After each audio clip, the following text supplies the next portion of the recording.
फिक्र आपकी, presented by ortho Ayurvedic oil and capsules, जोड़ों के दर्द की बेजोड़ दवा।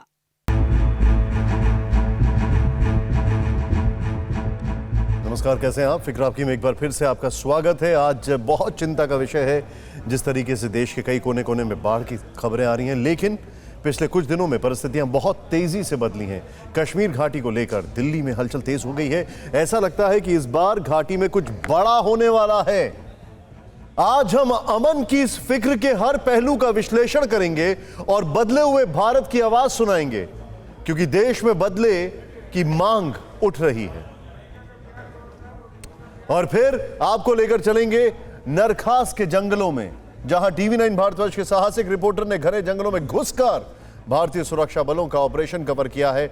आज हमने इस पीर पंजाल पर्वत के ऑपरेशन की मुश्किलें भी समझी और जवानों का चट्टानी इरादा भी देखा। आज भारत में आतंकी गतिविधियां चरम पर हैं और पूरी दुनिया जानती है कि इसके पीछे पाकिस्तान का ही हाथ है। ऐसे में देश यह भी सवाल पूछ रहा है कि क्या अभी भी पाकिस्तान के साथ भारत को क्रिकेट का रिश्ता रखना चाहिए? आतंक और खेल के इस फिक्र को पार्टियों की लाइन से समझने की कोशिश करेंगे। इस वक्त भारत की सबसे बड़ी फिक्र है घाटी से हो रहे पलायन की। आतंकी टारगेट किलिंग कर रहे हैं और दहशत का माहौल बनाने में जुटे हैं। लेकिन हमने आज घाटी में सीधा प्रवासियों से ही जाकर पूछा है और उन्होंने जो कुछ बताया है वो कश्मीर की रियल पिक्चर है। आज फिक्र में आप ये रियल पिक्चर भी देखेंगे। आज ईद मिलादुन नबी का त्योहार मनाया जा रहा है। मुस्लिम समुदाय के लोग पैगंबर हजरत मोहम्मद के जन्मदिन को ईद मिलाद के रूप में सेलिब्रेट करते हैं। आज के इस मुबारक मौके पर देश के राष्ट्रपति रामनाथ कोविंद और प्रधानमंत्री मोदी ने ट्वीट करके देशवासियों को बधाई दी और दोनों ने ही अपने बधाई संदेश में अमन और भाईचारे पर जोर दिया।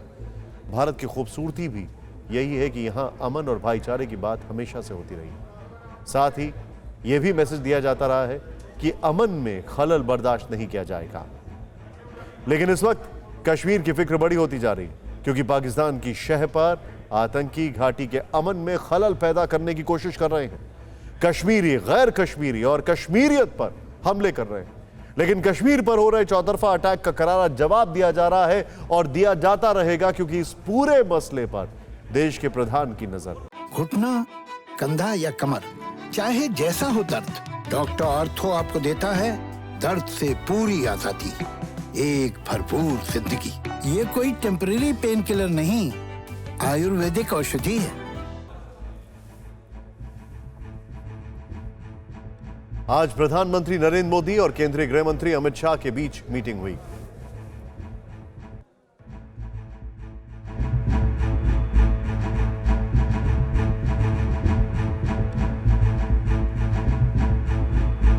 सूत्रों के मुताबिक कल अमित शाह ने एक हाई लेवल बैठक की थी। उसके बारे में प्रधानमंत्री को जानकारी दी गई। दरअसल कल अमित शाह ने देश के सभी डीजीपी, आईजीपी, अर्धसैनिक बलों के डीजी के साथ करीब 6 घंटे मीटिंग की। और कल ही खबर आई थी कि सीआरपीएफ और एनआईए के डीजी कुलदीप सिंह को जम्मू कश्मीर भेजा गया। जिसके बाद आज वहां से बड़ी खबर आई है कि डीजी एनआईए ने घाटी दौरे के दौरान हाई लेवल मीटिंग की, जिसमें यह फैसला लिया गया कि जम्मू कश्मीर में 5 अक्टूबर को हुए दोनों हत्याकांड की जांच एनआईए करेगी। लाल बाजार में हुई केमिस्ट माखन लाल बिंद्रू और भेलपुरी बेचने वाले वीरेंद्र पासवान के कत्ल की तफ्तीश एनआईए करेगी। मतलब संदेश साफ है, अमन में खलल को किसी भी कीमत पर बर्दाश्त नहीं किया जाएगा। आतंकियों के मंसूबे को कश्मीर में कामयाब नहीं होने दिया जाएगा। इस बीच सवाल यह भी उठ रहा है, क्या घाटी में लौट रहा है 1990 का दौर, या फिर कश्मीर को काबुल बनाना चाहता है पाकिस्तान? आखिर घाटी से पलायन क्यों कर रहे हैं कश्मीरी मजदूर? आज इन्हीं सवालों के साथ हमारी टीम ग्राउंड जीरो में पहुंची, कश्मीरी और कश्मीरियों से यह जानने की कोशिश की कि आखिर घाटी में मचे घमासान का सच है क्या।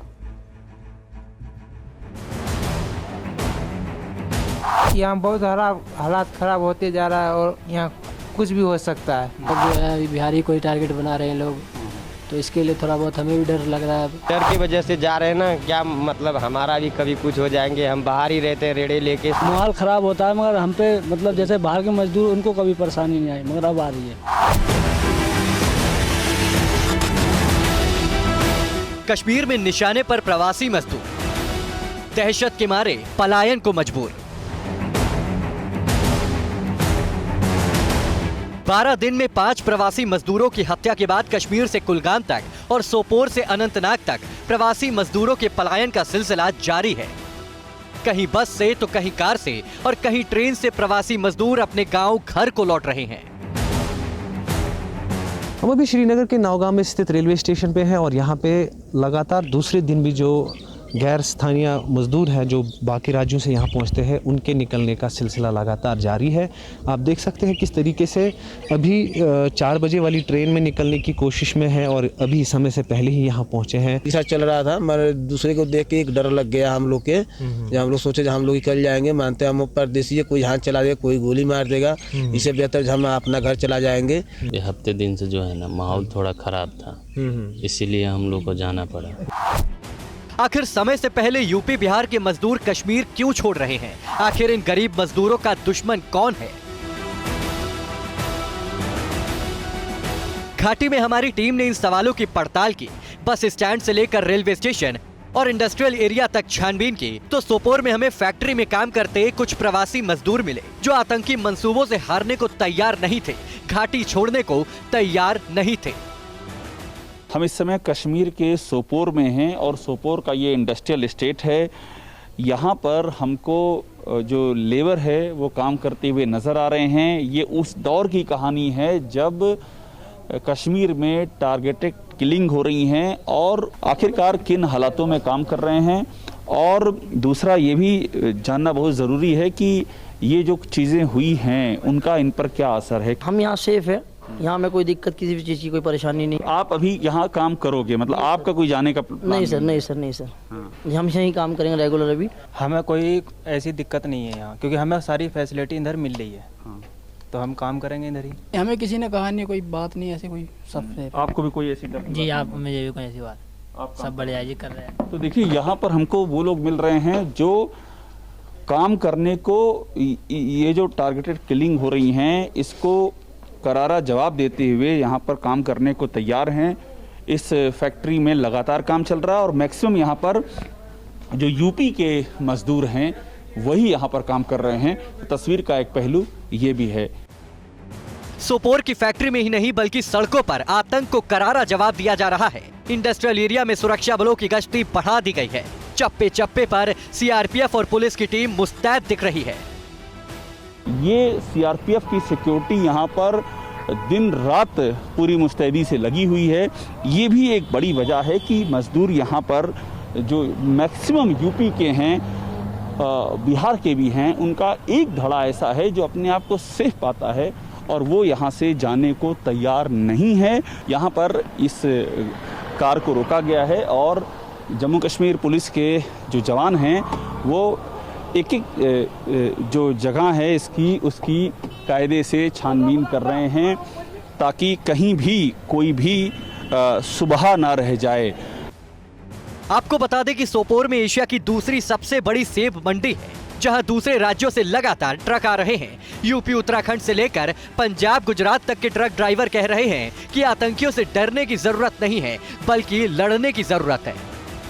ये सोपोर में एशिया की दूसरी सबसे बड़ी सेब की मंडी है।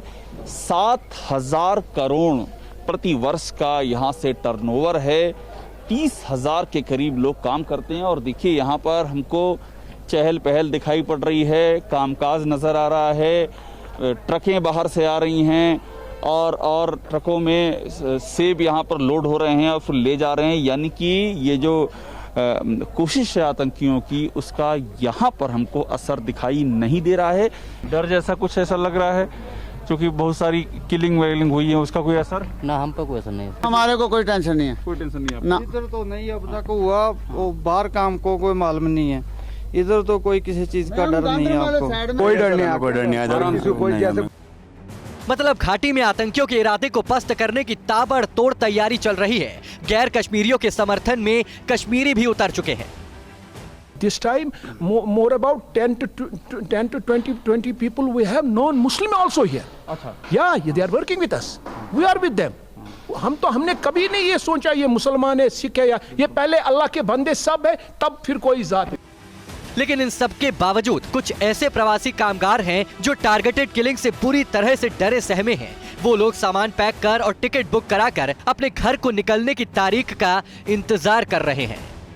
यहाँ बहुत हालात खराब होते जा रहा है और होने वाला भी कोई संभव नहीं है। यहाँ कुछ भी हो सकता है, इसलिए हम लोग टिकट जल्द से बनवाए। अभी हो रहा है ऐसा कभी नहीं देखे हैं, क्योंकि अब जो है बिहारी कोई टारगेट बना रहे हैं लोग, तो इसके लिए थोड़ा बहुत हमें भी डर लग रहा है। अंदर से डरे हुए हो जी। ये घबराए हुए हैं और उन्होंने टिकट करा लिया है और इनका ये कहना हालात ठीक होंगे तो फिर लौटेंगे। ये भी एक पहलू है और ये भी कश्मीर की जो तस्वीर है उसकी एक बानगी है। कैमरामैन चेतन के साथ अभिषेक उपाध्याय, ट्विन भारतवर्ष, सोपोर। कश्मीर में आतंकी टारगेट किलिंग कर रहे हैं, गैर कश्मीरियों का खून बहा रहे हैं, लेकिन आतंकियों को भी चुन चुन कर मारने के लिए ऑपरेशन ऑन हो चुका है। टारगेट किलिंग करने वाले टेररिस्ट सुरक्षा बलों की हिटलिस्ट में आ चुके हैं। खुद army chief general Manoj Mukund Naravane ने एलओसी पर हालात का जायजा लिया। व्हाइट नाइट कॉप्स के फॉरवर्ड एरियाज का दौरा भी किया, जहां कमांडर्स ने उन्हें सारे हालात का अपडेट दिया है और घुसपैठ रोकने के लिए कहा जा रहा है। पुंछ में जारी उस ऑपरेशन के बारे में भी ब्रीफ किया गया जो बीते 9 दिनों से चल रहा है।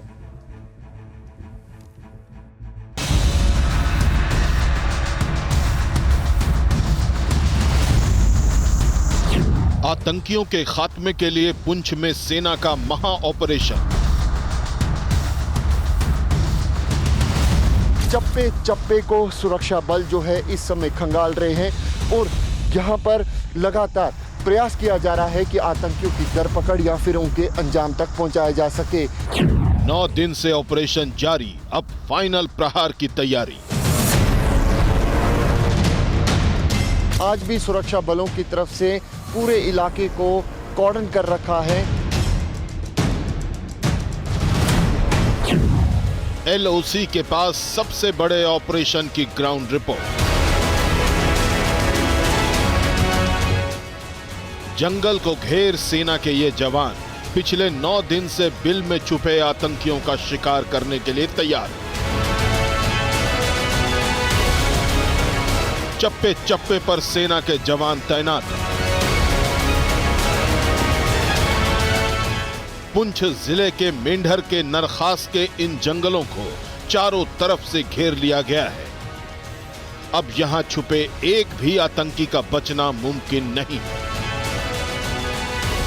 हमारे जांबाज जवान इस ऑपरेशन को कैसे अंजाम तक पहुंचा रहे हैं और इसमें इतना वक्त क्यों लग रहा है, क्या मुश्किलें आ रही हैं, ये जानने और आपको समझाने के लिए TV9 भारतवर्ष के साहसी रिपोर्टर अंकित भट्ट पिछले 9 दिन से ग्राउंड पर मौजूद हैं और वहां होने वाली हर हलचल की खबर लगातार पहुंचा रहे हैं।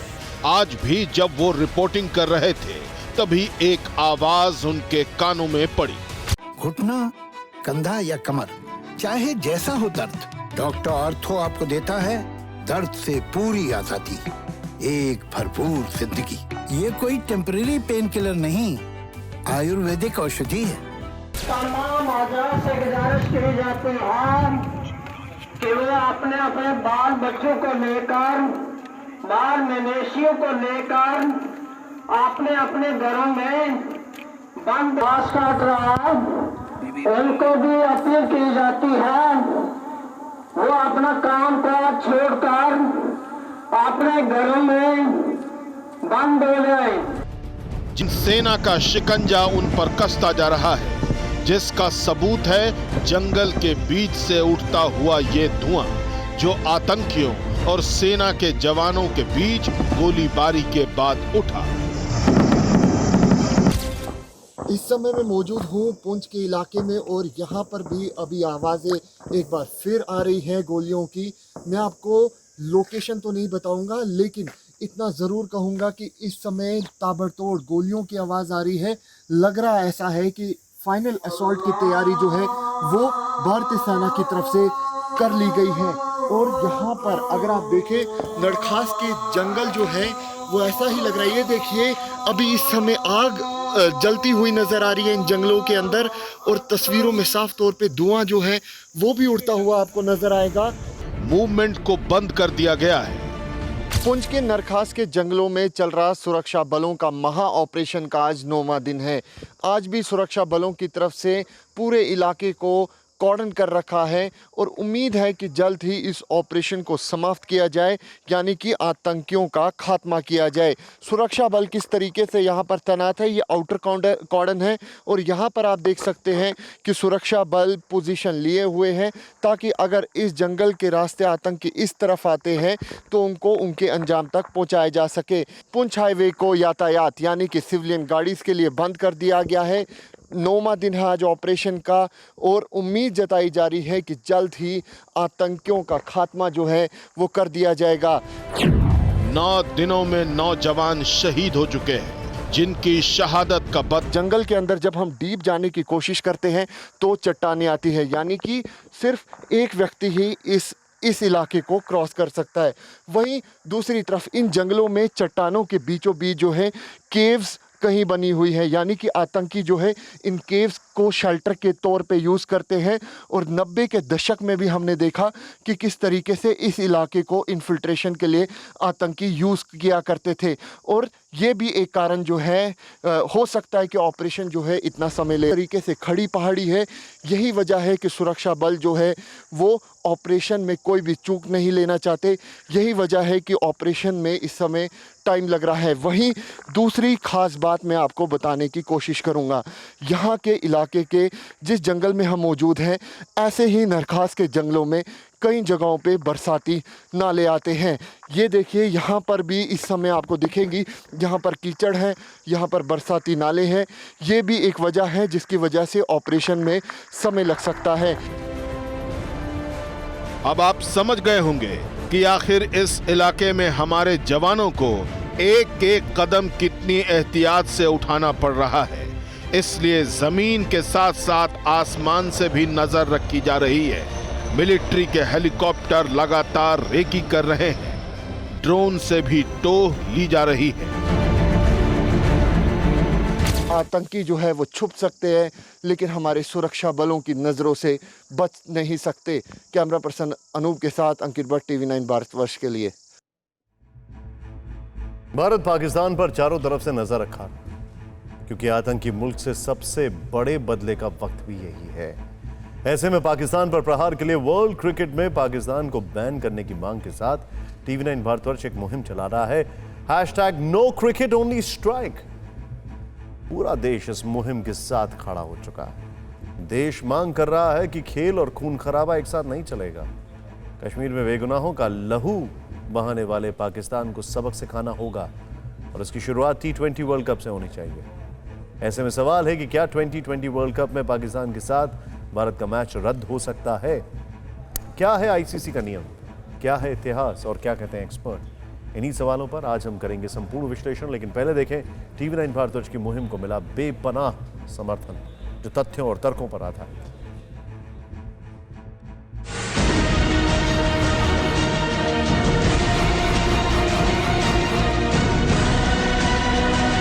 गंदी मानसिकता वाले देश की टीम के साथ हमें खेलने की जरूरत क्या है? 9 फौज के सिपाही मारे गए और 24 तारीख को इंडिया पाकिस्तान का T20 होगा। हिंदुस्तान पाकिस्तान के बीच T20 का मैच होना किसी भी तरह से प्रासंगिक नहीं नजर आता। मेरा मानना है अगर संबंध अच्छे ना हो तो उस पर एक विचार उनको करना चाहिए। जो पाकिस्तान का आतंकवादी समर्थक चेहरा है उसको चोट पहुंचे। क्या सत्ता, क्या विपक्ष, क्या मंत्री, क्या सांसद, अब तो एक ही आवाज सुनाई पड़ रही है, नहीं चलेगा, बिल्कुल नहीं चलेगा। वो गोलियां बरसाते रहे, बेगुनाहों का कत्ल करते रहे और हम क्रिकेट खेलते रहे, नहीं चलेगा, बिल्कुल नहीं चलेगा। खेल और खून एक साथ नहीं चलेगा। TV9 भारतवर्ष लगातार यही मुहिम चला रहा है। हम पाकिस्तानी क्रिकेट को बैन करने की मांग कर रहे हैं। बैन ही नहीं बल्कि बदला और स्ट्राइक की भी मांग कर रहे हैं। हमारी मुहिम #No Cricket Only Strike को पूरा देश सपोर्ट कर रहा है। पक्ष विपक्ष के राजनेता भी कह रहे हैं ऐसे पाकिस्तान से क्रिकेट क्यों, बदला क्यों नहीं, जो कश्मीर में रोज खून बहा रहा है। TV9 भारतवर्ष की मुहिम के सपोर्ट में अब पूर्व army chief general VK Singh भी खड़े हैं। क्रिकेट हमारा बंद है, वो तो हमने बंद कर दिया था, कोई नहीं खेलना चाहता उनके साथ। ऐसे गंदी मानसिकता वाले देश की टीम के साथ हमें खेलने की ज़रूरत क्या है? ऐसा देश जो कि भिखमंगा हो चुका है, उसको हम सहारा किस लिए दें? अपनी तकरीरों में अलग तेवर के लिए मशहूर और विपक्षी नेताओं में अलग पहचान रखने वाले असदुद्दीन ओवैसी भी TV9 की मुहिम के साथ हैं। 9 फौज के सिपाही हमारे बहादुर मारे गए। कितने? 9 फौज के सिपाही मारे गए और 24 तारीख को इंडिया पाकिस्तान का T20 होगा। 9 फौज के सिपाही मर गए तो आप T20 खेलेंगे। पाकिस्तान कश्मीर में T20 खेल रहा है भारत के लोगों के जानों से। बिहार के करीब काम करने वालों का कत्ल हो रहा है, टारगेटेड किलिंग हो रही है। ये सिर्फ एक दल की मांग नहीं है, कई दलों के नेता पूछ रहे हैं क्यों खेलें उस आतंकी मुल्क से जो सरहदों पर जल्लादों की जमात भेजता है, क्यों खेले उनसे जिनकी कायराना करतूत घाटी में बेगुनाहों का कत्ल करवाती है, क्यों खेले जिन्ना के मुल्क से जिनके जहन में सिर्फ जहर भरा है। कांग्रेस नेता PL पुनिया भी इस खेल को खतरनाक बता रहे हैं। इन परिस्थितियों में जब पाकिस्तान खुल्लम खुला आतंकवाद को बढ़ावा दे रहा है और इसके पूरे पुख्ता प्रमाण हैं, तो हिंदुस्तान पाकिस्तान के बीच T20 का मैच होना किसी भी तरह से प्रासंगिक नहीं नजर आता और उसे निरस्त किया जाए। घुटना, कंधा या कमर, चाहे जैसा हो दर्द, डॉक्टर ऑर्थो आपको देता है दर्द से पूरी आजादी, एक भरपूर जिंदगी। ये कोई टेम्परेरी पेन किलर नहीं, आयुर्वेदिक औषधि है।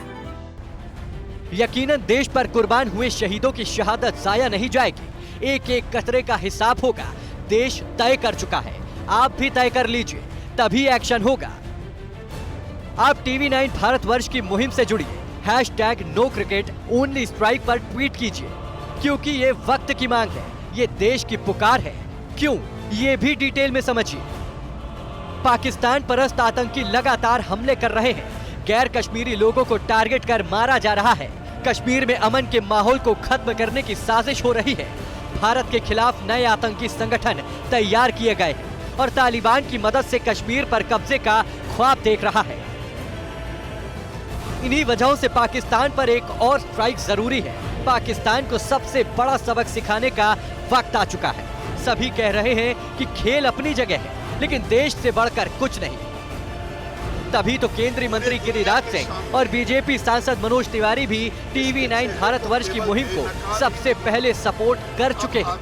मेरा मानना है अगर संबंध अच्छे ना हो तो उस पर नहीं, ये बात चिंताजनक है, क्योंकि एक ऐसा देश जो आतंकवाद को बढ़ावा दे रहा है, आतंकवाद को समर्थन दे रहा है, उसके साथ भारत ने तो अपना कई रिश्ता, खेल का रिश्ता, ये सब तो उसने बंद किया है, बायलैटरल जितने टूर्नामेंट्स हैं।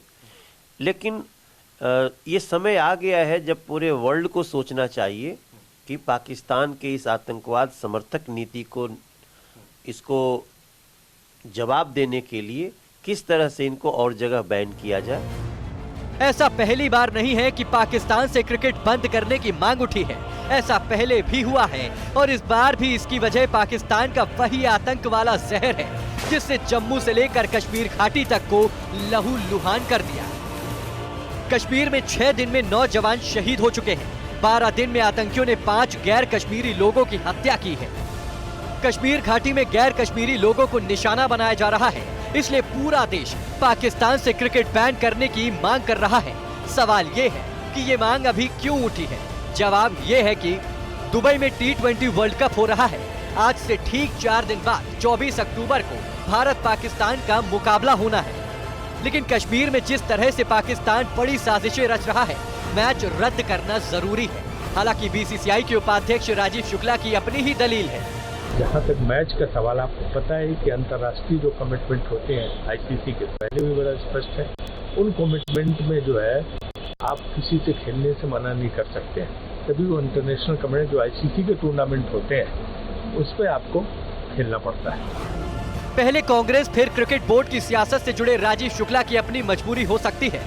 लेकिन ऐसी मजबूरियों से हमारा सशक्त देश मजबूर नहीं हो सकता। खास तौर से देश हित में कड़े से कड़े निर्णय लेने में सक्षम मौजूदा नेतृत्व के होते हुए बीसीसीआई उपाध्यक्ष राजीव शुक्ला के बयान से कुछ सवाल उठते हैं। क्या देश से ज्यादा क्रिकेट की फिक्र जायज है? क्या पाक की फितरत से आईसीसी में शामिल देश वाकिफ नहीं है? क्या भारत आईसीसी में शामिल देशों पर दबाव नहीं बना सकता? क्या पहले अलग अलग वजहों से देश पर बैन नहीं लगे हैं? मानते हैं देश में क्रिकेट का जुनून हर हद के पार है, लेकिन एक बार इन शहीदों की तरफ देखिए। एक बार पाकिस्तानी कायरों के हाथों मारे गए बेगुनाह गैर कश्मीरियों के परिवारों का दर्द समझिए। क्रिकेट देश में जुनून है, लेकिन देश हर जुनून की हद से पार है और पाकिस्तान ने इस जुनून को कुचलने की साजिश की है। ऐसे में सबक सिखाना तो बनता है। हाल ही में न्यूजीलैंड और इंग्लैंड की क्रिकेट टीमों ने पाकिस्तानियों को उनकी हद बताई थी। अब बारी हमारी है। वैसे आपके लिए जानना बहुत जरूरी है कि पाकिस्तान से क्रिकेट के रिश्ते तो कब के बंद हो चुके हैं। आइए देखते हैं। 9 साल से, जरा ध्यान दीजिएगा इस पर, 9 साल से पाकिस्तान के साथ भारत का क्रिकेट बंद है। दिसंबर 2012 के बाद भारत पाकिस्तान में द्विपक्षीय सीरीज बंद हुई। दिसंबर 2012 में दोनों देशों के बीच आखिरी सीरीज हुई थी। दिसंबर 2012 में पाकिस्तान की टीम भारत के दौरे पर आई थी। 2012 सीरीज में वनडे मैच और T20 मैच खेले गए थे। भारत आखिरी बार 2006 में पाकिस्तान के दौरे पर गया था। भारत पाक के बीच आखिरी बार टेस्ट मैच 2008 में हुआ था। इसके बावजूद न्यूट्रल मैदान यानी किसी तीसरे देश में आईसीसी के टूर्नामेंट में भारत की टीम पाकिस्तान से क्रिकेट खेलती रही है, लेकिन इसकी संख्या ना के बराबर है। वैसे दुनिया जानती है कि भारतीय क्रिकेट बोर्ड अगर चाहे तो फैसला अलग हो सकता है। पाकिस्तान क्रिकेट बोर्ड के चेयरमैन रमीज राजा ने खुद कुछ दिन पहले कबूल किया था कि पीएम मोदी जब चाहे पीसीबी तबाह हो जाएगा।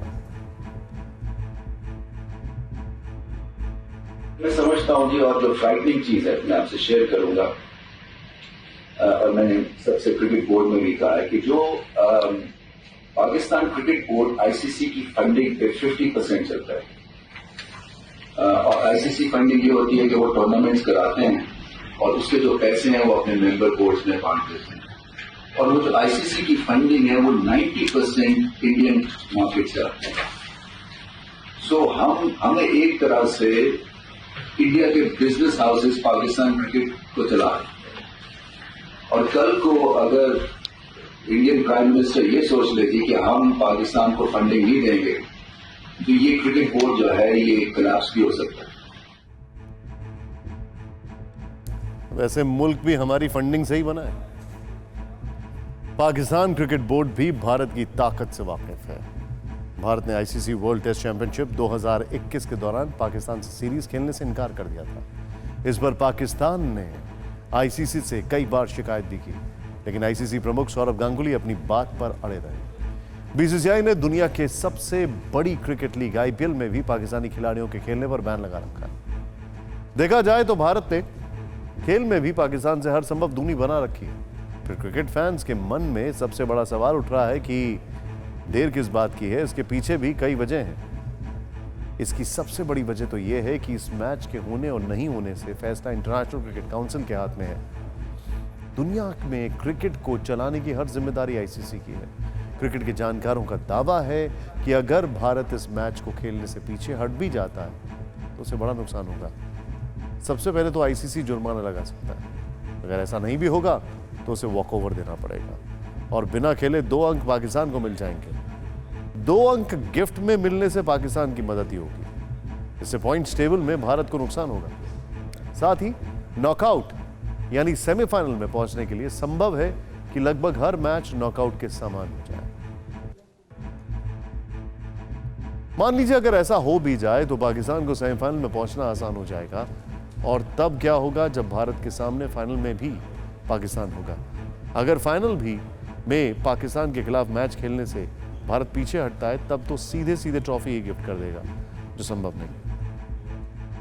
इसके साथ भारत बनाम पाकिस्तान मैच ना हो ऐसा आईसीसी कभी नहीं चाहेगा। इसकी सबसे बड़ी वजह आर्थिक फायदा है। उसे इस मैच से टूर्नामेंट के बराबर रेवेन्यू मिल सकता है। इस हाई टेम्पर मैच को लेकर न केवल फैंस को बेसब्री से इंतजार रहता है बल्कि आईसीसी की भी चाहत होती है कि ये दोनों टीमें आमने सामने हो। भारत पाक मैच को इन दोनों देशों के बाहर भी खूब पसंद किया जाता है। लेकिन आखिरी सवाल यही है, क्या किंतु परंतु से देश चलेगा? बिल्कुल नहीं। भारत को हर हाल में पाकिस्तानी क्रिकेट पर स्ट्राइक ही करना होगा।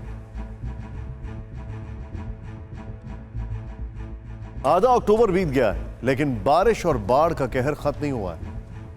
उत्तराखंड से केरल तक, पहाड़ों से लेकर मैदान तक बारिश और बाढ़ ने कोहराम मचा रखा है। जाने जा रही हैं, हजारों लोग जहां तहां फंस गए हैं। यह स्थिति ज्यादा गंभीर है सर्दी शुरू होने से पहले कुदरत की ऐसी बेरुखी हैरान करने वाली। उत्तराखंड में 2 दिन में 34 लोगों की मौत हुई। नैनीताल और काठगोदाम के बीच रेल लाइन बह गई है। हल्द्वानी में पुल टूट गया है। सबसे ज्यादा कुमाऊं क्षेत्र प्रभावित है, जहां कई मकान जमींदोज हो गए हैं और मलबे में कई लोगों के दबे होने की आशंका है। इंसानों के साथ साथ जंगलों में जानवरों पर जैसे जल का वज्रपात हो रहा है।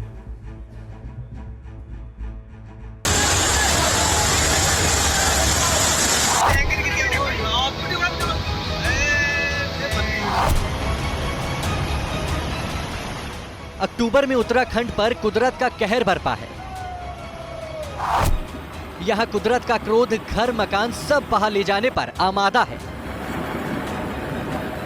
हालात ऐसे हैं कि कहीं उफनती लहरों के बीच जान की बाजी लगाती जिंदगी दिख रही है, तो कहीं जमीन से लेकर आसमान तक आफत का नजारा दिख रहा है। हालांकि उत्तराखंड में पानी का सबसे रौद्र रूप नैनीताल में नजर आया।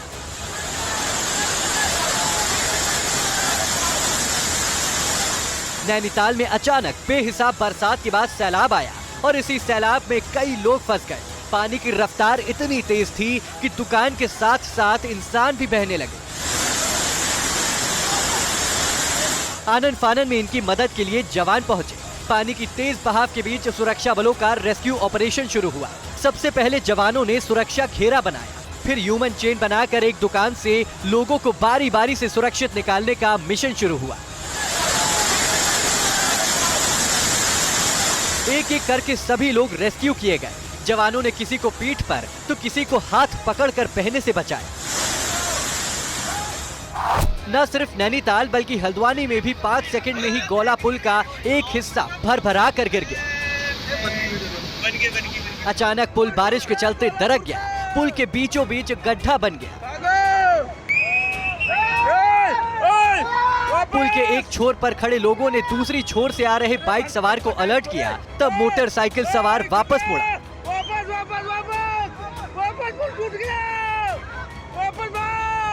लेकिन पुल के दोनों तरफ खड़े लोग तमाशबीन बने देखते रहे और उनकी आंखों के सामने ही पुल लहरों में समा गया। लगातार बरस रही आसमानी आफत से उत्तराखंड के कई जिलों में जल तांडव मच गया है।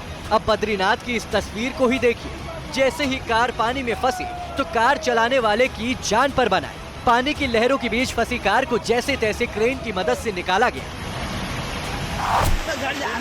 चंपावत में भी सैलाब के आगे गाड़ियां कागज की तरह बह गई। यहाँ ना कोई बचाने वाला था और ना ही बचने का कोई रास्ता था। ऐसे में पानी की रफ्तार से पलटी गाड़ी कई घंटे तक यूं ही पड़ी रही। Bureau report, TV9 Bharatvarsh.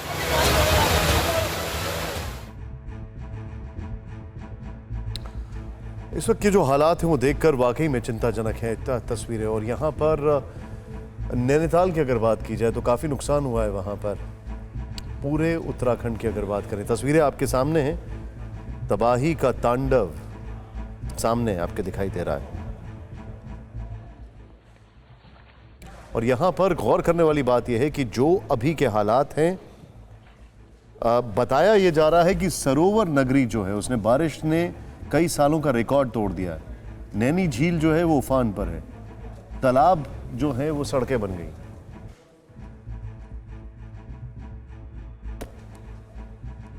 दो दिन से हो रही बारिश ने किसानों के अरमानों पर भी पानी फेर दिया है। बारिश की वजह से खेतों में खड़ी धान की फसल बिछ गई।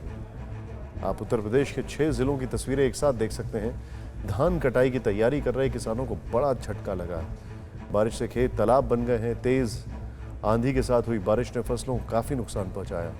कई किसान अब धान की फसल काटने की तैयारी कर रहे हैं। ऐसे में पानी लगने से धान की कटाई ठप हो गई है। कई जगह तो खेतों में धान कटी हुई रखी थी जो अब डूब चुकी है। अब किसान सरकार से मदद की उम्मीद कर रहे हैं और मुआवजे की मांग कर रहे हैं।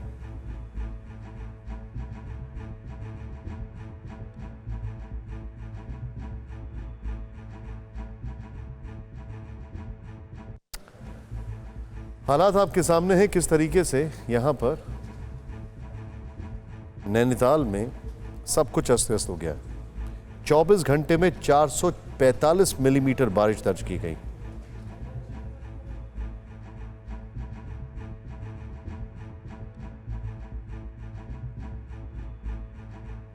और अब फटाफट खबरें।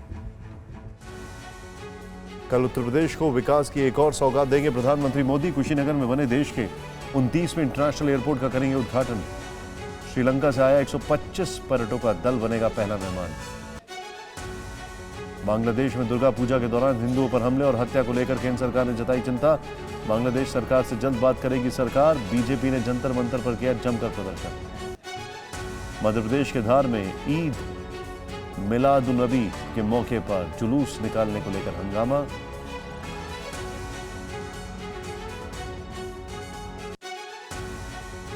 भोपाल में एक डॉक्टर की मौत का वीडियो आया सामने। पार्टी में डांस करते करते forensic expert doctor CS Jain को पड़ा दिल का दौरा। जमीन पर गिरकर तोड़ा दम। कोरोना महामारी के बाद से भारत में बढ़ी और भुखमरी। पाकिस्तान, बांग्लादेश, नेपाल से भी हुआ पीछे। ग्लोबल हंगर इंडेक्स 2021 में भारत में भुखमरी के स्तर को करार दिया गया खतरनाक।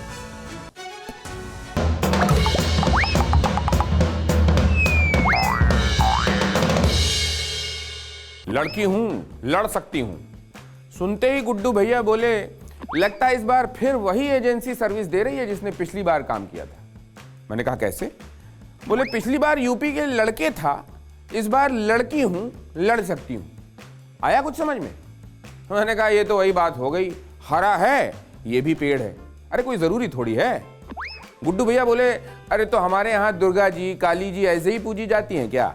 झांसी वाली रानी हमारे देश की ही तो हैं। और ममता बनर्जी, किसको डाउट है कि लड़की वक्त आने पर लड़ भी सकती है? मैंने कहा अच्छा ये बताइए, 40% टिकट महिलाओं को, इस पहल की तो तारीफ करेंगे ना? बोले हाँ, अगर जीतने की सूरत दिखने पर भी इतनी टिकट दी जा रही है तब तो तारीफ है, वरना दांत ना होने पर तो बहुत लोग गन्ना दान करने लगते हैं। बाकी तो जो है सो है।